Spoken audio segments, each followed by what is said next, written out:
Good morning friends, welcome to only IAS. Date है आज की 26 अक्टूबर 2022 एंड आप सभी का स्वागत है आज के एडिटोरियल डिस्कशन में। देखिए, आज हम टोटल 3 एडिटोरियल डिस्कस करेंगे।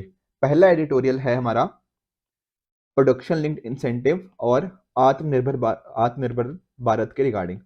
सेल्फ रिलायंस के लिए देखो पीएलआई स्कीम का क्या रोल हो सकता है, इसके रिगार्डिंग राइटर ने कुछ पॉइंट्स दिए हैं, उनको हम डिस्कस करेंगे।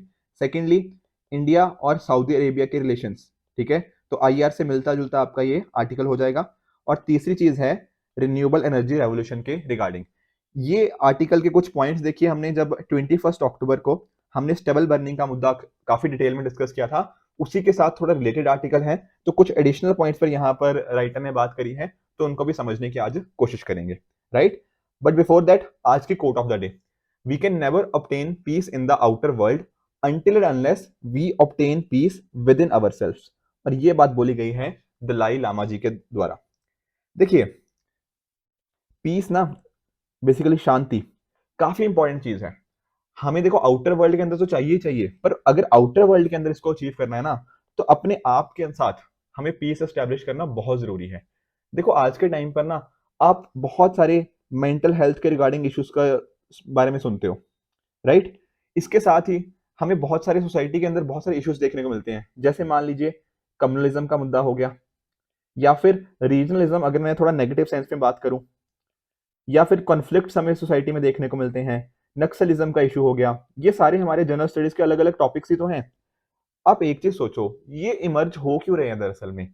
ये इमर्ज इसीलिए हो रहे हैं ना, क्योंकि लोगों का अपने आप के साथ जो पीस होना चाहिए वो नहीं एग्जिस्ट कर रहा। बिल्कुल, जब इंसान अपने आप से थोड़ा मान लीजिए फ्रस्ट्रेट हो जाता है, एंग्री हो जाता है, और अपने आप के साथ जो पीस था वो खत्म हो जाता है, तो सोसाइटी के कॉरस्पॉन्डिंग इसके नेगेटिव इंस्टेंसेस हमें देखने को मिलते हैं, जो कि इनमें से किसी भी फॉर्म में हो सकते हैं, नक्सलिज्म की फॉर्म में, कम्युनलिज्म की फॉर्म में। जो सोसाइटी में रिलीजियस हार्मनी का एक तरह से कह लो कि रिडक्शन देखने को मिला है, उसके पीछे का रीजन भी यही है, ठीक है। इवन हमें देखो आजकल डोमेस्टिक वायलेंस के केसेस देखने को मिल रहे हैं, ठीक है। एनसीआरबी का डेटा भी आता है इसके रिगार्डिंग, और साथ ही साथ जो नेशनल कमीशन फॉर वुमेन है, उन्होंने भी कई बार इसके रिगार्डिंग रिपोर्ट्स निकाली हैं। ये क्यों हो रहे हैं? ये इसी वजह से हैं कि हमारा अपने साथ पीस हम एस्टेब्लिश नहीं कर पा रहे, और इस वजह से पूरे दुनिया के अंदर ये पीस के रिगार्डिंग कुछ इश्यूज हमें देखने को मिल जाते हैं। ऑन दैट नोट स्टार्ट करते हैं हमारे पहले एडिटोरियल से, दैट इज पीएलआई एंड आत्मनिर्भरता, ठीक है। एंड इसको आप जनरल स्टडीज पेपर 3 के इस कंपोनेंट के साथ रिलेट कर सकते हो। देखिए, ये पर्टिकुलर जो स्कीम हम डिस्कस कर रहे हैं पीएलआई, ये काफी इंपॉर्टेंट है। रीजन क्या है? देखो, इंडियन गवर्नमेंट का ना काफी पिछले सालों के अंदर फोकस रहा है। फोकस क्या है कि हम ना मैन्युफैक्चरिंग सेक्टर का जो आउटपुट है, ये जीडीपी का कंट्रीब्यूशन है, उसको किसी तरह से बढ़ाया जाए। अब देखो, हमारा पहले ये 13 से 15% के आसपास चल रहा था, यानी कि काफी कम था। हमारा टारगेट क्या है? इसको 25% तक लेके जाना। और देखो, जैसे जैसे मैन्युफैक्चरिंग का जीडीपी के अंदर कंट्रीब्यूशन बढ़ेगा, आप एक चीज समझ रहे हो इससे होगा क्या? बहुत सारे लोगों को जॉब्स मिलेंगी, ठीक है। अगर देखो बहुत सारे लोगों को जॉब्स प्रोवाइड करनी है, इंडिया का जो इतनी बड़ी पॉपुलेशन है उसको जॉब्स प्रोवाइड करनी है, तो मैन्युफैक्चरिंग सेक्टर का रोल बहुत इंपॉर्टेंट है। और इसी वजह से हम क्या चाहते हैं कि मैन्युफैक्चरिंग का जीडीपी में कंट्रीब्यूशन ना 25% तक पहुंच जाए तो अच्छी चीज होगी। पिछले सालों के अंदर ये 13-15% था, फिर थोड़ा हमने इसमें इंप्रूवमेंट करी है, और करंटली हम इसको 17% तक ले आए हैं।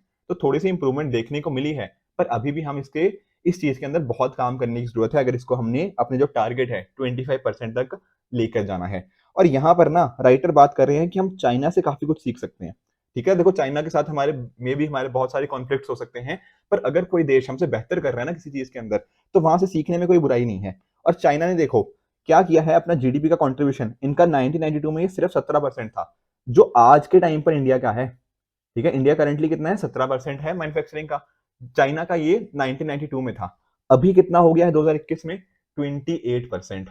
अब जब इतना बड़ा ये चीज कहीं ना कहीं यहां से आ रही है, तो इस वजह से चाइना क्या इमर्ज हुआ है? वर्ल्ड की मैन्युफैक्चरिंग इकोनॉमी के रूप में इमर्ज हो चुका है। इवन आप देखो, पहले जब अगर हम बात करें ग्लोबल मैन्युफैक्चरिंग के कॉरस्पॉन्डिंग, तो सिर्फ 4% शेयर था, ठीक है। ग्लोबली अगर ओवरऑल मैन्युफैक्चरिंग की बात करें, तो 1992 में क्या था? सिर्फ 4% शेयर चाइना का था। आज के टाइम पे वो 30% हो चुका है। इवन देखो, जो वर्ल्ड की one of the biggest manufacturing countries है जर्मनी, जर्मनी को भी चाइना ने पीछे छोड़ दिया है। तो इसके पीछे का रीजन क्या है? कि उन्होंने मैन्युफैक्चरिंग के अंदर कुछ ना कुछ बहुत अच्छे काम करे हैं। और आज के टाइम पे ना इंडिया के लिए बहुत फेवरेट टाइम है कि हम मैन्युफैक्चरिंग सेक्टर को और बूस्ट करें। क्यों कर सकते हैं? क्योंकि देखो, आपने कोविड 19 पैंडेमिक के टाइम से देखा है, कंट्री जो अलग अलग कंपनीज हैं वो क्या कर रही हैं, चाइना से दूर जा रही हैं, चाइना से, या फिर एक तरह से बोल लीजिए कि अपनी चीजों को डाइवर्सिफाई करने की बात कर रही हैं। रीजन क्या है इसके पीछे? देखो, चाइना के कॉरस्पॉन्डिंग एक्सेसिव डिपेंडेंस थी हमें कोविड 19 के टाइम्स पे। हमारी जो सप्लाई चेन थी वो काफी डिसरप्ट देखने को मिली जहां जब चाइना के अंदर कोविड 19 आ गया था। इसके साथ ही चाइना के अंदर ना जो वेजेस हैं, जो वहां के लेबर कॉस्ट है, वो धीरे धीरे बढ़ती जा रही है। इस वजह से कंपनीज की कोशिश क्या है, कुछ और कंट्रीज में मूव करें जहां पर ये चीजें ना हो, जहां पर उनको थोड़े और बेनिफिट्स मिल पाए, और इंडिया एक प्रॉपर डेस्टिनेशन हो सकता है। ठीक है। इवन देखो, इंडिया ने पिछले कुछ सालों में अच्छा काम भी किया है। ऑल्दो आजकल देखो ease of doing business report नहीं आ रही पिछले 2 या 3 सालों से, बट कहीं ना कहीं अगर आप देखो ना 2014 से लेकर हमारा 2019 तक के आसपास का परफॉर्मेंस, तो ईज ऑफ डूइंग बिजनेस के कॉरस्पॉन्डिंग इंडिया ने काफी अच्छा काम किया है। बहुत अच्छे से हमने इन्वेस्टमेंट को अपने यहाँ अट्रैक्ट किया हुआ है। साथ ही साथ जो कुछ रेड टेपिज्म के रिगार्डिंग इश्यूज थे, करप्शन के रिगार्डिंग मुद्दे थे, जो बहुत स्लोली हमारे यहाँ चीजें होती थी, उनके कॉरस्पॉन्डिंग हमने काम किया है। जैसे सिंगल विंडो क्लियरेंस जैसी चीजें हमने इन्वॉल्व कर दी हैं। ठीक है ना। एक्सेसिव जो एक तरह का रेगुलेटरी कोलेस्ट्रॉल आ चुका था, जिसकी बात इकोनॉमिक सर्वे करता है, उसको हमने धीरे धीरे कम किया है। एंड इसने ओवरऑल इन्वेस्टमेंट जो इन्वायरमेंट है इंडिया में, उसको बूस्ट किया है। अब यहाँ पर राइटर बात कर रहे हैं कि अगर ये 25% तक लेके जाना है ना, तो बहुत अच्छा काम करने की इंडिया को जरूरत है। एंड उसी की तरफ एक कदम क्या है, पीएलआई स्कीम। ठीक है, प्रोडक्शन लिंक्ड इंसेंटिव स्कीम काफी इंपॉर्टेंट है। और ये पर्टिकुलर पीएलआई स्कीम हमने जनरली उन सेक्टर्स के लिए दे रखी है जो या तो सनराइज सेक्टर है। सनराइज सेक्टर का क्या मतलब, जो अभी देखो छोटे हैं, ठीक है, अभी न्यू है मान लीजिए, बट फ्यूचर के अंदर ये बहुत बड़े होने का पोटेंशियल रखते हैं। ठीक है ना, समझ रहे हो? जैसे एक बच्चा होता है ना, कोई बच्चा भले ही अभी छोटा है, बट ओवर द टाइम हमें लगता है कि इस बंदे का ना टैलेंटेड बहुत है, फ्यूचर में कहीं बहुत बड़ा बन सकता है। यही चीज यहाँ पे उन सेक्टर्स की बात होती है, उनको सनराइज सेक्टर बोलते हैं, कि अभी भले ही छोटे हो बट फ्यूचर में बहुत बड़े बन सकते हैं। जैसे कि हमारा फूड प्रोसेसिंग इंडस्ट्री, आप देख भी रहे हो गवर्नमेंट का कितना ज्यादा फोकस है फूड प्रोसेसिंग इंडस्ट्री कॉरस्पॉन्डिंग। नई नई स्कीम्स आ रही हैं। ठीक है ना, किसान संपदा योजना हो गया, इस तरह से पेट्रोकेमिकल इंडस्ट्री हो गया, हाइड्रोजन फ्यूल प्रोडक्शन की बात करें, इस तरह से बहुत सारे सेक्टर्स को हमने सनराइज सेक्टर्स की तरह ट्रीट कर रहे हैं। या फिर वो सेक्टर्स का मेजरली हमने फोकस किया है जहां पर आज के टाइम है हम दूसरे कंट्रीज के ऊपर ज्यादा डिपेंडेंस है, इंपोर्ट वहां इन चीजों का हमें दूसरी कंट्री से करना पड़ रहा है, तो हमारी डिपेंडेंसी होगी ना दूसरी कंट्रीज के ऊपर। तो अगर हमें डिपेंडेंसी को खत्म करना है, यानी कि सेल्फ रिलायंस या फिर आत्मनिर्भरता लेकर आनी है, तो वो कैसे हो पाएगी? उसमें एक रोल प्ले करेगा प्रोडक्शन लिंक्ड इंसेंटिव स्कीम। यहाँ पर राइटर कुछ डेटा देते हैं, जैसे कि सेंटर ने नियरली 2 ट्रिलियन रुपीस, ठीक है ना, $27 बिलियन के करीब करीब कैश इंसेंटिव। देखो एक बात ध्यान रखो, पीएलआई के अंदर हम डायरेक्ट कैश इंसेंटिव दे रहे हैं कि अगर आपने इंक्रीमेंटल प्रोडक्शन को इंक्रीज किया, ठीक है ना, तो उसके बेस पे आपको पैसा मिलेगा या फिर उसको कॉरस्पॉन्डिंग आपको इंसेंटिव मिल रहे हैं। तो ऐसा नहीं है कि हम उसको कुछ काइंड में दे रहे हैं, नहीं, यहाँ पे डायरेक्टली हम कैश इंसेंटिव दे रहे हैं। तो बहुत अच्छी ये पर्टिकुलर स्कीम है, जो कहीं ना कहीं क्या करेगी, कंपनीज को एक तरह से, जिसको बोलते हैं ना, नज करेगी, उनको पुश करेगी कि आप और आउटपुट बढ़ाओ। और आउटपुट इंडिया से बढ़ेगा तो होगा क्या, जॉब्स क्रिएट होंगी, और इंडिया की जो इंपोर्ट डिपेंडेंसी थी वो कम होगी। तो हुआ ना ये जो चीजें थी कि इंपोर्ट डिपेंडेंसी कम करो, तो बिल्कुल यही चीज यहाँ पे पीएलआई का फोकस देखने को मिलता है। और नीति आयोग ये भी बोल रहा है कि अगर इस चीज को हमने, पीएलआई स्कीम को अच्छे से हमने रन कर लिया, तो उससे होगा क्या, नियरली $500 बिलियन का नया आउटपुट होगा, 2 लाख क्वालिटी जॉब्स। अभी रिसेंटली हमारे प्रधानमंत्री जी ने भी बोला है कि हम आने वाले सालों के अंदर बहुत ज्यादा जॉब्स क्रिएट करने की बात कर रहे हैं। तो one of the things can be कि मैन्युफैक्चरिंग को हम बूस्ट करें, पीएलआई स्कीम उसमें एक बहुत अच्छा चीज हो सकती है। उसी तरह से इलेक्ट्रॉनिक्स हो गया, फार्मा इंग्रेडिएंट्स, जैसे एक्टिव फार्मास्यूटिकल इंग्रेडिएंट्स के लिए, एपीआई के लिए हम चाइना के ऊपर बहुत डिपेंडेंट है। ठीक है ना, तो उस चीज के डिपेंडेंस कम कर सकते हैं, इलेक्ट्रॉनिक्स में देख सकते हैं, स्ट्रेटेजिक इक्विपमेंट में। And even mobile phone sector के अंदर हमने जो पीएलआई स्कीम स्टार्ट करी थी, तो उसने काफी अच्छे रिजल्ट्स दिए हैं। तो हम एक्सपेक्ट कर रहे हैं कि बाकी और सेक्टर्स के अंदर भी आने वाले टाइम में ये चीजें हम देखने को हमें मिल सकती है। इसके साथ ही देखो एक चीज और है कि एक चीज यहाँ पे राइटर ये बात कर रहे हैं कि जरूरी नहीं है कि हमें प्रोटेक्शनिस्ट मेजर्स लेकर आने पाए। ठीक है ना, कई बार होता है ना कि हम अपने यहाँ पे कंट्रीज कंपनीज को बचाने के लिए कुछ तरह के टैरिफ या नॉन टैरिफ मेजर्स को लेकर आते हैं। ठीक है, तो राइटर ये बात कर रहे हैं कि अगर इस तरह के हमें मेजर्स लेकर भी आने हैं जो थोड़े प्रोटेक्शनिस्ट की तरफ हो सकते हैं, उनकी कॉरस्पॉन्डिंग एक तरह का सनसेट क्लॉज होना चाहिए, मीनिंग एक पर्टिकुलर टाइम लिमिट होनी चाहिए। देखो आप एक चीज सोचो, मान लीजिए एक ना फैमिली का एक छोटा लड़का है, ठीक है, अब आप ना इसको थोड़ा एक एनवायरनमेंट देते हो। कैसा एनवायरनमेंट? जिसके अंदर ये ठीक ठाक तरह से ग्रो कर पाए, जिसके अंदर इसको बाहर से बहुत ज्यादा ना दिक्कत ना आए, कि बाहर से बहुत ज्यादा लोग इसके साथ छेड़खानी ना करें, समथिंग और दैट इस सॉर्ट का। पर आप एक सर्टेन टाइम तक ही इसको एक प्रोटेक्टिव एनवायरनमेंट दे सकते हो, हमेशा के लिए थोड़ी ना दे सकते हो। हमेशा के लिए ऐसा थोड़ी ना हो सकता है कि आप इसको दुनिया से बचा कर रखो, नहीं। इन दी एंड तो इसको खुद ही ग्रो करना पड़ेगा ना, खुद ही दुनिया के साथ डील करना सीखना पड़ेगा, बिल्कुल। तो यही यहाँ पे बात कर रही है कि एक तरह का सनसेट क्लॉज होगा, तो ये ओवर द टाइम इनको पता होगा कि हाँ हमारे बेनिफिट्स इस पर्टिकुलर टाइम के कॉरस्पॉन्डिंग है। अगर हमारे पास टैरिफ और नॉन टैरिफ प्रोटेक्शन आ रही है तो इतने पर्टिकुलर टाइम के लिए है, ऐसा नहीं है कि गवर्नमेंट हमेशा के लिए आपको ये चीज दी जा रही है। तो उससे क्या होगा, ये जो कंपनीज हैं ये क्या करेगी, नई नई टेक्नोलॉजीज इनोवेट करती रहेंगी, कंपटीशन इसके कॉरस्पॉन्डिंग बढ़ता रहेगा।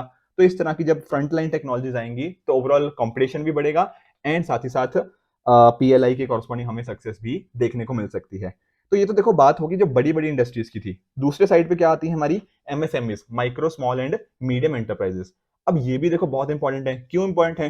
क्योंकि इंप्लॉयमेंट के लिए नियरली 80% इंप्लॉयमेंट मैन्युफैक्चरिंग में एमएसएमईज के थ्रू ही आता है, 35% एक्सपोर्ट्स एमएसएमई के थ्रू आता है एंड सिमिलरली आउटपुट के कॉरस्पॉन्डिंग भी 25% यहीं से आता है। तो भले ये छोटी छोटी इंटरप्राइजेस जरूर हैं बट इनका कंट्रीब्यूशन बहुत ज्यादा है, ठीक है ना। लोकली देखो जो रीजनल चीजें होती हैं उनको बनाने में, लोगों को जहां पे वो रहते हैं वहीं पे रोजगार देने में इनका एक बहुत इंपॉर्टेंट रोल है। रोल तो इंपॉर्टेंट है बट इनके इश्यूज भी हैं, जैसे कि टेक्नोलॉजी नहीं है ना, ठीक है ना। बड़ी इंडस्ट्रीज को तो टेक्नोलॉजी मिल जाएगी, एमएसएमई को टेक्नोलॉजी एक्सेस करने में काफी दिक्कत आती है, पैसे नहीं मिल पाते, क्रेडिट। इवन देखो ये तो इकोनॉमिक सर्वे ने भी बोला था, ठीक है ना, कि यहाँ पे क्योंकि इनकी थोड़ी क्रेडिट हिस्ट्री ज्यादा हमारे पास अवेलेबल नहीं होती, कि इन्होंने पहले लोन लिया था या वापस कर दिया, बैंक्स के पास इनकी क्रेडिट हिस्ट्री प्रॉपर नहीं होती, उस वजह से कहीं ना कहीं बैंकों से लोन मिलने में काफी दिक्कत आती है, ठीक है। प्रोडक्शन नेटवर्क्स हो गया, मार्केटिंग एक्सेस होना, ये सारे इश्यूज यहाँ पर देखने को मिल रहे हैं। तो यहाँ पे दो तरह की हमें चीजें देखने को मिलती है, एक है पूरा फॉर्मल सेक्टर, एक हो गया दूसरा इनफॉर्मल सेक्टर। तो यहाँ पर इनको हमारे बीच में जो इतनी डिवीजन सी आ चुकी है, इसको डिवीजन को कम करने की जरूरत है। तो जीएसटी को अगर हम एक्सपैंड करें, वो इस चीज को कहीं ना कहीं जो बीच में एक तरह से ना काफी डिफरेंस आ चुका है, इसको कम करने में ये चीज हेल्प कर सकती है, राइट। उसी तरह से देखो एफडीआई के कॉरस्पॉन्डिंग भी, ठीक है, एफडीआई भी इनफ्लो हो रहा है, तो एफडीआई का भी एक इंपॉर्टेंट रोल बन जाता है इन सभी मैन्युफैक्चरिंग सेक्टर के कॉरस्पॉन्डिंग। जैसे कि आप जानते हो डिफेंस प्रोडक्शन के कॉरस्पॉन्डिंग भी ना इसको हमारी गवर्नमेंट ने ओपन किया हुआ है। आजकल नई नई चीजों के अंदर हमने एफडीआई को प्रमोट करने की कोशिश करी हुई है और इन सब ने अच्छे रिजल्ट्स दिखाए भी हैं, ठीक है। तो मेक श्योर की इंश्योर क्या करना है कि एफडीआई फैक्टर को हम अच्छे से देखते रहें, किस चीज का इनफ्लो कितना हो रहा है। अगर इनको प्रॉपर हेड्स में हम देखेंगे कि नए चीजों के कॉरस्पॉन्डिंग कितना एफडीआई आ रहा है, या फिर जो पुरानी फैक्ट्रीज हैं, पुरानी जो कहीं ना कहीं कंपनीज हैं, उनके अंदर कितना एफडीआई आ रहा है, उसके बेसिस पे हम डिसीजन ले सकते हैं कि कितना इनोवेशन हो रहा है एंड किस तरह से स्टार्टअप्स काम कर रहे हैं इस चीज के अंदर, ठीक है। तो ये सारी चीजें यहाँ पे हो गया। इंटर स्टेट कंपेरिजन किया जा सकता है कि अलग अलग स्टेट गवर्नमेंट्स आपस में compete करें, ठीक है, जिसको हम एक तरह से कॉम्पिटिटिव फेडरलिज्म भी बोल सकते हैं, ठीक है।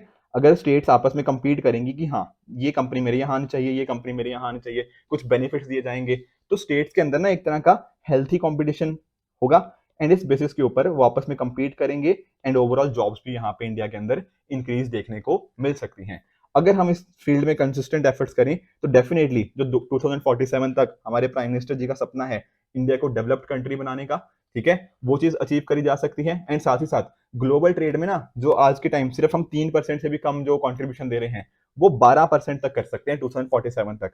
चाइना का देखा था ना, आई थिंक 30% से भी ज्यादा हो चुका है, ठीक है। तो अगर हम एफर्ट्स लेंगे तब जाके 12% होगा।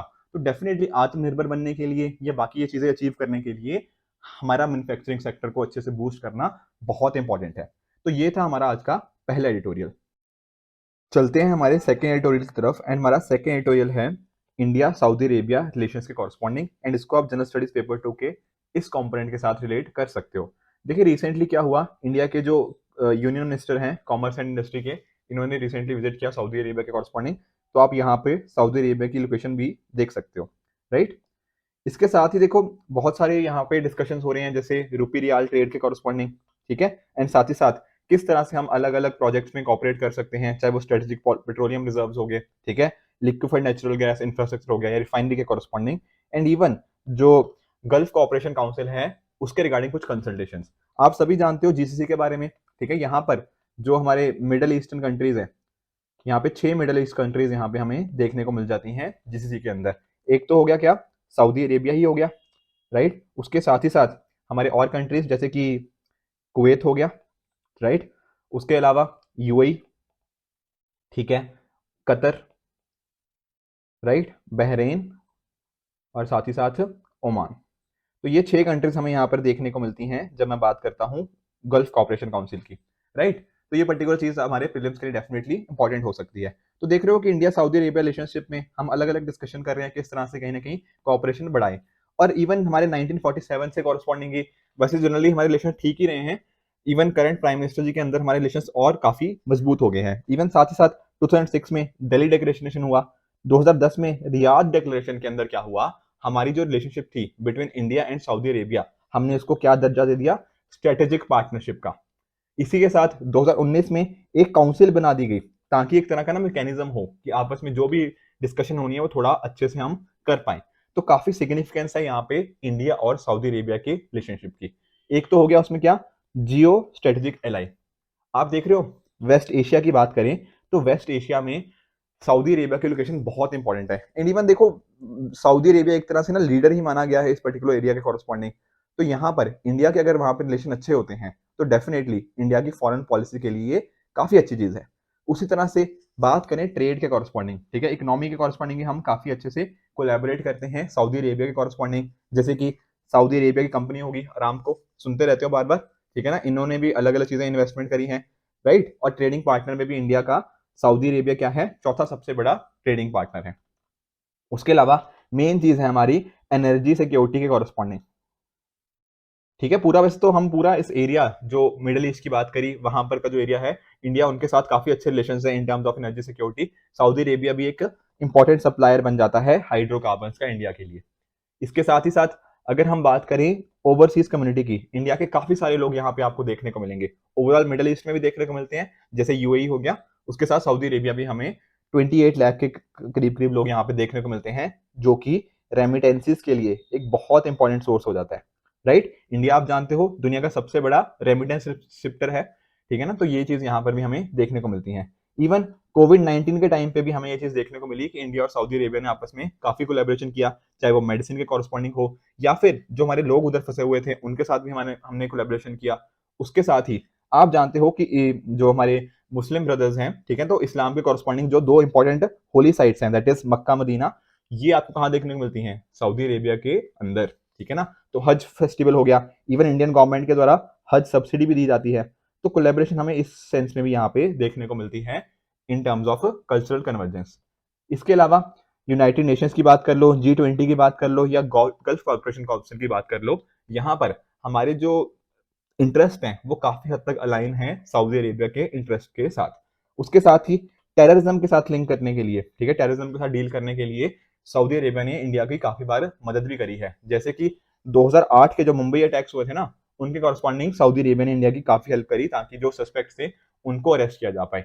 उसके साथ ही लास्टली डिफेंस एंड सिक्योरिटी के माध्यम से भी, ठीक है, अलग अलग इंडिया और सऊदी अरेबिया या फिर अलग अलग मिडिल ईस्टर्न कंट्रीज के साथ हमारी मिलिट्री एक्सेस होती रहती है, आपस में इंफॉर्मेशन शेयरिंग करी जाती है ताकि आपस में कोलैबोरेशन बढ़ाई जा पाए। तो आप देख रहे हो इकोनॉमी हो गया, डिफेंस हो गया, सिक्योरिटी हो गया, टेररिज्म हो गया, ट्रेड हो गया, कल्चरल सिग्निफिकेंस हो गया, तो हर एस्पेक्ट में इंडिया और सऊदी अरेबिया के रिलेशंस इंप्रूव होते हुए दिख रहे हैं। पर इसके साथ ही साथ कुछ चैलेंजेस भी हैं। चैलेंजेस क्या हैं, देखो ये जो पूरा एरिया है ना, यहाँ पर आपको सऊदी अरेबिया मिल गया, ठीक है, ईरान भी यहाँ पे आपको मिल गया, इसराइल भी आपको यहाँ पे मिल गया। तो इस तरह के जब प्लेयर्स आपको यहाँ पे देखने को मिलते हैं तो इंडिया को ना काफी एक तरह से ना बैलेंस करना पड़ता है तीनों के साथ। काफी मुश्किल आ जाती है अक्सर क्योंकि आपस में कुछ ना कुछ इश्यूज हैं, चाहे इसराइल पैलेस्टीन इश्यूज देख लो, यूएस और ईरान के कॉरस्पॉन्डिंग इश्यूज हैं, ठीक है। तो इंडिया को इनफैक्ट ना कुछ हमारी जो ऑयल के लिए इंडिया डिपेंडेंट था ईरान के कॉरस्पॉन्डिंग, तो उसको धीरे धीरे हमने उस चीज को भी कम करा। सऊदी अरेबिया और ईरान की आपस में राइवलरी चलती रहती है, ठीक है, जो मुस्लिम्स के अंदर शिया सुन्नी का कॉन्फ्लिक्ट हमें यहाँ पे देखने को मिल जाता है। तो ये रीजन ना काफी इनस्टेबल रहता है, कभी ना कभी कुछ ना कुछ चलता रहता है, यहाँ पे काफी हॉट टॉपिक बना रहता है। आप लोग भी अगर न्यूज फॉलो करते हो तो डेफिनेटली आपने देखा होगा कि कुछ ना कुछ तो डेफिनेटली चलता ही रहता है। तो उस वजह से इंडिया को थोड़ा रिलेशंस मेंटेन करना, उनको बैलेंस करना कई बार काफी डिफिकल्टी आ जाती है। उसी तरह से देखो इन्वेस्टमेंट तो बहुत सारी कोशिश करी जा रही है, बट कभी ना कभी किसी ना किसी वजह से वहां पे देरी हो जाती है। जैसे फॉर एग्जांपल जो सऊदी अरामको की बात करें तो वहां पर क्या था, उन्होंने 20% स्टेक था रिलायंस इंडस्ट्रीज के अंदर, इसको कॉल ऑफ कर दिया गया, मतलब इसको रहने दिया गया। उसी तरह से कुछ और पर्टिकुलर प्रोजेक्ट्स के अंदर जो अभी जो इन्वेस्टमेंट आनी थी वो थोड़ी अटक गई है, तो ये इश्यूज भी हमें देखने को मिलता है कि काफी डिले हो जाता है। उसी तरह से डायस्पोरा के रिगार्डिंग देखो, आजकल तो वैसे हर जगह ही आपको थोड़े प्रोटेक्शनिज्म की पॉलिसीज देखने को मिलती हैं। जैसे अमेरिका के अंदर भी आपने ट्रंप के टाइम पे अमेरिका फर्स्ट की पॉलिसी देखी, उसी तरह की कुछ पॉलिसी ना यहाँ पे सऊदी अरेबिया के अंदर देखने को मिलती है, दैट इज सऊदीआइजेशन पॉलिसी। अब ये क्या मीनिंग है कि जो सऊदी अरेबिया के अंदर जॉब्स हैं उनमें ज्यादातर जॉब्स किसको मिलनी चाहिए, जो सऊदी अरेबिया के लोग हैं। इसका नुकसान किसको होगा, ऑब्वियसली इंडियंस को होगा। वो कैसे, क्योंकि अगर जॉब्स सऊदी अरेबिया की सिर्फ उन लोगों को मिलने लग जाएंगी तो इंडियंस को जॉब नहीं मिलेगी, तो कहीं ना कहीं जो हम रेमिटेंसेज वहां से एक्सपेक्ट कर रहे थे वो कम हो जाएंगे। एक तरह का फैमिली टैक्स भी इन्होंने लगाया गया है, वो भी इंडिया को थोड़ा नेगेटिवली इंपैक्ट कर रहा है।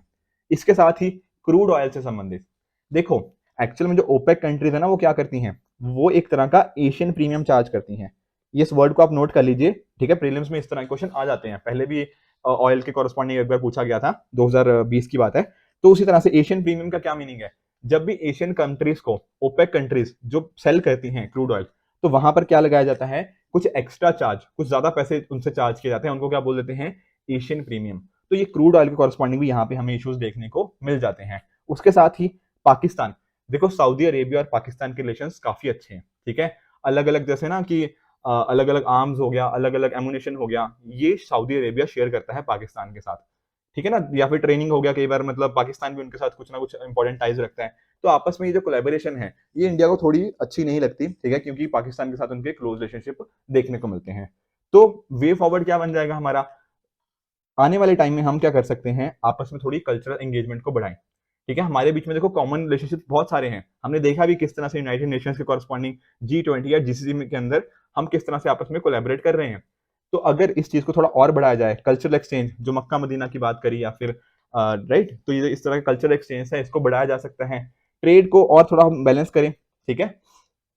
उसके साथ ही साथ ये जो अलग अलग जैसे सऊदीआइजेशन की पॉलिसी होगी, फैमिली टैक्स हो गया, इससे जो इश्यूज आए हैं इनको हम टैकल कर सकते हैं, इनको आपस में डील किया जा सकता है कि देखा जाए कि इंडिया के लिए क्या बेनिफिट्स प्रोवाइड किए जा सकते हैं। उसके अलावा देखो आज के टाइम पे चलो सऊदी अरेबिया में हमें ऑयल वगैरह ये सारी चीजें देखने को मिलती हैं, पर सऊदी अरेबिया भी जानता है कि फ्यूचर ना दरअसल में रिन्यूएबल एनर्जी या क्लीन एनर्जी टेक्नोलॉजीज का ही होने वाला है। इस वजह से सऊदी अरेबिया भी नई नई चीजें अभी तलाश रहा है कि और क्या क्या अपॉर्चुनिटीज उनके पास हो सकती हैं, जो एक्सेसिव डिपेंडेंस है उनकी ऑयल के कॉरस्पॉन्डिंग उसको कैसे कम किया जा सकता है। तो यहाँ पर भी इंडिया के साथ वो काफी कोलैबोरेशन कर रहा है। तो इस तरह के कुछ इनिशिएटिव्स हो गए सऊदी अरेबिया के, Saudi green initiative, middle east green initiative, यहाँ पर सऊदी अरेबिया एक काफी इंपॉर्टेंट रोल प्ले कर रहा है। इसके साथ ही कुछ नए सेक्टर्स भी हम देख सकते हैं, जैसे कि आईटी हो गया, हेल्थ हो गया, मैरीटाइम सिक्योरिटी हो गया, अलग अलग फील्ड्स में अंदर साइंस एंड टेक्नोलॉजी में कॉपरेशन हो गया, ये चीजें भी हम देख सकते हैं, ताकि ओवरऑल देखो किस तरह से हम एक अच्छी पीस स्टेबिलिटी मेंटेन कर पाए इस एरिया के अंदर, राइट। तो इंडो अब्राहमिक फ्रेमवर्क अगर हम इसको इंश्योर करते हैं तो लॉन्ग टर्म पीस स्टेबिलिटी इसको इंश्योर किया जा सकता है, एंड ओवरऑल पूरे मिडिल ईस्टर्न कंट्रीज के साथ हम अच्छे रिलेशन बनाते हुए अच्छी डेवलपमेंट की तरफ हम कंट्रीब्यूट भी कर सकते हैं। तो ये था दूसरा एडिटोरियल जो कहीं ना कहीं इंडिया सऊदी अरेबिया रिलेशनशिप में क्या इश्यूज थे, कैसे उनको सॉल्व करना है, क्या इंपॉर्टेंस है, फ्यूचर में क्या कर सकते हैं, इनके रिगार्डिंग चीजों को हाईलाइट करना है। चलते हैं हमारे तीसरे एडिटोरियल की तरफ जो डिस्कस करता है renewable energy revolution rooted in agriculture. देखो याद करो, मैंने आपको पहले भी बताया 21 अक्टूबर को हमने स्टबल बर्निंग का मुद्दा डिस्कस किया था। अब उसी के साथ एक मिलता जुलता यहाँ पे चीज यहाँ पे राइटर ने डिस्कस करी है। बात क्या हो रही है, एक्चुअल में जो पंजाब का जो संगरूर डिस्ट्रिक्ट है ना, वहां पर बायो एनर्जी प्लांट एक प्राइवेट कंपनी के द्वारा लगाया गया है।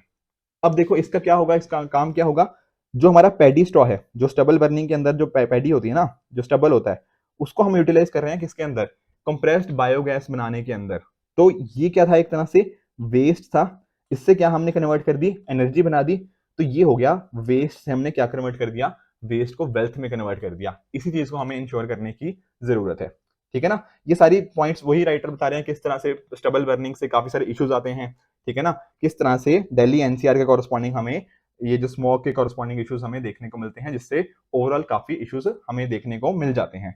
यहाँ पर देखो राइटर बात क्या कर रहे हैं कि अलग अलग हमने ना प्लान्स लेके आए हुए हैं, जैसे मैंने आपके साथ पहले भी डिस्कस किया था। कुछ होते हैं in situ plans, in situ का मतलब जो ओरिजिनल प्लेस में ही हम करें, ठीक है ना। जैसे एक डिस्कस किया था ना, हैप्पी सीडर की बात करी थी। हैप्पी सीडर क्या था, एक ऐसी मशीन थी जो क्या करती थी, जो मान लो कि राइस का स्ट्रॉ है, इसको हटा दिया, उसकी जगह पे जो नया वीट का मान लो आपने उसके सीड डालने हैं तो वीट के सीड को वहां पे डाल दिया जाता है। तो हैप्पी सीडर एक टेक्निक थी, राइट। उसके अलावा हमने पूसा डिकम्पोजर की बात करी थी, ठीक है, जो एक तरह का क्या होता है, बायो डिकम्पोजर होता है, एक तरह से बेसिकली स्प्रे किया जाता है, ठीक है, इसके ऊपर जो हमारा स्टबल है, राइस का स्टबल है, उसके ऊपर स्प्रे किया जाता है, वो बाद में डिकम्पोज हो जाता है, ठीक है, उसकी फॉर्म चेंज हो जाती है, फिर उसको हमें जरूरत नहीं पड़ती इस चीज के कॉरस्पॉन्डिंग करने की। तो ये सभी चीजें क्या है, ये फील्ड के अंदर ही तो हो रही हैं, तो इनको क्या बोल दिया था, इन सीटू। उसी तरह से मैंने आपके साथ ना एक्स सीटू के रिगार्डिंग भी डिस्कशन किया था। एक्स सीटू का मतलब क्या होता है, जो सिचुएशन के कहीं ना कहीं बाहर होता है। जैसे मान लो अब स्टबल थी, स्टबल को क्या किया, स्टबल को आपने किया कलेक्ट, ठीक है, फिर स्टबल को कलेक्ट करने के बाद इसको एज अ फ्यूल यूज किया, समझ रहे हो, वो स्टबल को, जो स्टबल जो राइस की स्टबल है मान लो, तो उसको कलेक्ट किया और उसको एज अ फ्यूल यूज किया, मान लीजिए उससे क्या बना लिया हमने, एथेनॉल बना लिया, ठीक है ना। या इस तरह की हम चीजें कहीं ना कहीं कर सकते हैं जो सेकंड जनरेशन एथेनॉल प्लांट्स के अंदर यूज किया जा सकता है, ठीक है, बायोमास के अंदर। ये सारी चीजें हम कहीं ना कहीं एक्स के अंदर आ जाती हैं। तो यहां पर बात क्या करी जा रही है कि देखो इसके अलावा भी हमने देखो एक्सी2 एफर्ट्स भी हमने कोशिश करी है, इन सीटू के अंदर हैप्पी सीडर हो गया, पूसा डिकम्पोजर, बायो डिकम्पोजर की हम बात कर रहे हैं। इसके अलावा कुछ लीगल मेजर्स भी लिए गए हैं, जैसे कि अगर कोई भी मान लीजिए एरियाज के अंदर कोई भी इस तरह की स्टबल करता हुआ पाया गया तो उसके कॉरस्पॉन्डिंग केसेस चलते हैं, ठीक है। पर यहाँ पर राइटर ये बात कर रहे हैं कि even with all these efforts आज भी हमें फार्म फायर्स देखने को मिल जाती है, ठीक है ना। और सिर्फ ऐसा ही नहीं है कि हम जो बात करते हैं कि पंजाब हो गया, हरियाणा हो गया या वेस्टर्न यूपी सिर्फ इसी जगह होती है, नहीं, ये पहले तो चलो थी नॉर्थ वेस्ट इंडिया के अंदर ज्यादा थी, पर अब ये हर जगह होने लगी है। इसके साथ ही अब ये राबी क्रॉप्स के कॉरस्पॉन्डिंग भी होने लगी है। देखो आप जानते हो ना, जो खरीफ होती है, खरीफ का सीजन क्या होता है, अप्रोक्सीमेटली जून से अक्टूबर का होता है, ठीक है। और जो राबी होता है, राबी का सीजन अप्रोक्सीमेटली अक्टूबर से मार्च का होता है। तो पहले हम ना जनरली ये जो स्टबल बर्निंग थी ये खरीफ क्रॉप्स के कॉरस्पॉन्डिंग देखते थे, पर आजकल हमें राबी क्रॉप्स के कॉरस्पॉन्डिंग भी देखने को मिल गई है। तो यहाँ पर सिचुएशन काफी ज्यादा बढ़ती जा रही है। और यहाँ पर नीति आयोग हो गया, इन्होंने food and agriculture organization FAO India के साथ भी कोलैबोरेशन किया कि कैसे हम स्टबल को एनर्जी में कन्वर्ट कर सकते हैं और एक्सी2 यूज कर सकते हैं। एक्सी2 भी डिस्कस किया था ना, जो हमने 2G एथेनॉल प्रोडक्शन की बात करी थी, राइट। तो उन्होंने ये चीज बात करी थी कि किस तरह से हम क्या करें, इस स्टबल को कलेक्ट करें, उसको स्टोर करें और उसको यूज करें ताकि इसको कन्वर्ट किया जा पाए किसके अंदर, रिन्यूएबल एनर्जी के और सोर्सेस के अंदर। तो यहीं पर राइटर ने बात करी हुई है कि अगर हम इस तरह की चीजों को करते हैं तो डेफिनेटली उससे क्या होगा, जो ग्रीन हाउस गैस एमिशन होता था उसको कम करेगा, ठीक है ना। जो 9.7 million ton corresponding carbon dioxide equivalent और जो पार्टिकुलर मैटर 2.5, इनको कम करने के अंदर ये काफी बेनिफिशियल होगा। इसके साथ ही एक चीज आप और सोचो, और क्या है, हमारे जो फार्मर है वो जब इस स्टबल को बेचेंगे तो उसका भी तो, इनका भी तो क्या होगा, इनकी भी तो इनकम इंक्रीज होगी। तो काफी मेजर यहाँ पे बेनिफिट्स हमें यहाँ पे देखने को मिल सकते हैं, जहां पर लोकल एंटरप्रेन्योरशिप भी बढ़ेगी, लोगों की, फार्मर्स की इनकम भी बढ़ेगी, और ये राइस स्टॉक हम बर्न कर रहे थे ये भी बच गया। तो हर तरह से हमें यहाँ पे बेनिफिट हमें देखने को मिल जाता है। उसी तरह से हमारी गवर्नमेंट की ना एक स्कीम है, सतत scheme, meaning sustainable alternative towards affordable transportation. अब यहाँ पर हमने क्या किया हुआ है, कंप्रेस्ड बायोगैस का ना एक टारगेट सेट किया हुआ है कि हमने क्या करना है, 5% का टारगेट हमने इसके कॉरस्पॉन्डिंग सेट किया हुआ है, ठीक है। अगर जैसे पंजाब के अंदर जो इश्यूज आते हैं, ठीक है, स्टबल के कॉरस्पॉन्डिंग, अगर हम इसके कॉरस्पॉन्डिंग इसको कन्वर्ट करें स्टबल को कंप्रेस्ड बायोगैस के अंदर, तो ये जो टारगेट था सतत स्कीम के अंदर, इसको भी अचीव किया जा सकता है। तो काफी इंपॉर्टेंट ये स्टेप हो सकता है हर चीज के कॉरस्पॉन्डिंग। तो यहाँ पे जो कंपनीज की बात है, ठीक है, वर्बियो इंडिया प्राइवेट लिमिटेड, ये एक तरह की प्राइवेट कंपनी है। इन्होंने देखो 2018 में गवर्नमेंट से अप्रूवल लिया था कि इस तरह का ये प्रोजेक्ट लगाना चाहते हैं, ठीक है ना। तो प्लांट क्या करेगा, ये 1 लाख टन पैडी स्टॉक को यूज करेगा, ठीक है ना। तो ये चीजें होगी, ठीक है। तो इसका ये कॉरस्पॉन्डिंग सारा ना डेटा दिया हुआ है कि किस तरह से हम इसको कलेक्ट करें, कितने हम पैसे कमा सकते हैं, फार्मर्स को बेनिफिट क्या होगा। तो उसके कॉरस्पॉन्डिंग सारा हमें डेटा दिया हुआ है। उस डेटा के बेस पे इम्प्रूव बात करी गई है कि ये जो एक तरह से हमने वेस्ट सोचा हुआ है ना, इसको पैडी को, पैडी का जो बेसिकली स्ट्रॉ वगैरह बचा है, उसको हम वेल्थ में कन्वर्ट कर सकते हैं। और एक तरह की क्या आ जाएगी, सर्कुलर इकोनॉमी। सर्कुलर इकोनॉमी का देखो मीनिंग क्या होता है, मान लीजिए कोई आपके पास इनपुट है, इनपुट से क्या हुआ, कोई चीज प्रोड्यूस हुई, प्रोडक्शन हुई, इसकी प्रोडक्शन से कहाँ गया, वो डिस्ट्रीब्यूशन की तरफ गया, डिस्ट्रीब्यूशन से कहाँ जाता है, मान लो यूज की तरफ, उसको यूज किया गया उस प्रोडक्ट को, फिर उसको इन दी एंड क्या कर दिया गया, डिस्पोज कर दिया गया।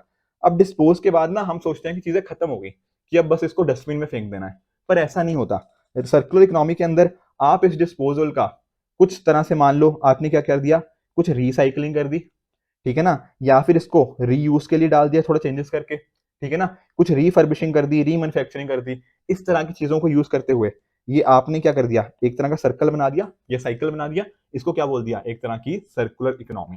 ठीक है, तो ये पर्टिकुलर चीज इसमें हेल्प करती है। एंड कहीं ना कहीं नीति आयोग ने भी यही बात बोली है कि सर्कुलर इकोनॉमी इंडिया के लिए काफी इंपॉर्टेंट है फ्यूचर के अंदर।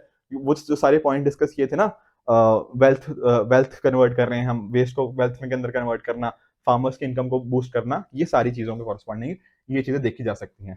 तो राइटर भी यही बात कहते हैं कि इवन जो कंप्रेस्ड बायोगैस की बात कर रहे हैं हम, ठीक है ना, तो यहाँ से जो कहीं ना कहीं इनका जो ऑर्गेनिक मैन्योर मिली, इसको फिर से हम यूटिलाइज कर सकते हैं एग्रीकल्चर के अंदर। तो एक तरह से ये भी सर्कुलर इकोनॉमी का पार्ट ही बन गया कि उसको हमने दोबारा से यूटिलाइज कर दिया। तो जो हमारी केमिकल फर्टिलाइजर के ऊपर डिपेंडेंस थी उनको कम किया जा सकता है, लोगों को और नए नए रोजगार मिलेंगे। क्यों? क्योंकि नई नई फैक्ट्री सेटअप होंगी ना, ये जो कन्वर्ट करेंगे इस चीज को कॉरस्पॉन्डिंग, ठीक है ना, जो एथेनॉल की हम बात कर रहे थे या फिर कंप्रेस्ड बायोगैस की बात कर रहे थे, यहाँ पर लोगों को एम्प्लॉयमेंट भी मिलेगी, राइट। ओवरऑल पंजाब की, या पंजाब की क्या, पूरे इंडिया की जहां पर भी ये चीज होती है उसकी इकोनॉमी को एक अच्छा बूस्ट मिल सकता है। तो ये सिचुएशन क्या हो जाएगी, सबके लिए विन विन सिचुएशन हो जाएगी, जहां पर इन्वायरमेंट को भी फायदा है क्योंकि हम स्टेबल बर्निंग नहीं कर रहे, रिन्यूएबल एनर्जी जनरेट कर रहे हैं, वैल्यू एडिशन कर रहे हैं इकोनॉमी के अंदर, फार्मर की इनकम बढ़ रही है, सस्टेनेबिलिटी हो रही है, और लोगों को साथ साथ रोजगार भी और ज्यादा बढ़ेगा। ठीक है ना। तो अगर रूरल इकोनॉमी के लिए ना ये बहुत बड़ा स्टेप हो सकता है, पूरे इंडिया में भी इसको एक बड़े स्तर पे लॉन्च किया जा सकता है, जिसके बेसिस पे जो एग्रीकल्चर जिस तरह से हम कर रहे थे उसमें चेंजेस आएंगे, एंड ओवरऑल एक सस्टेनेबल एग्रीकल्चर की तरफ हम अच्छे से मूव कर सकते हैं, जहां पर सारे के सारे स्टेक होल्डर्स को बेनिफिट देखने को मिल सकता है। तो ये था हमारा तीसरा एडिटोरियल। आई होप आज के तीनों एडिटोरियल आपको अच्छे से समझ आए होंगे। आप भी इस तरह से अपने एंड पे हार्डवर्क करते रहिए। Goodbye and good luck.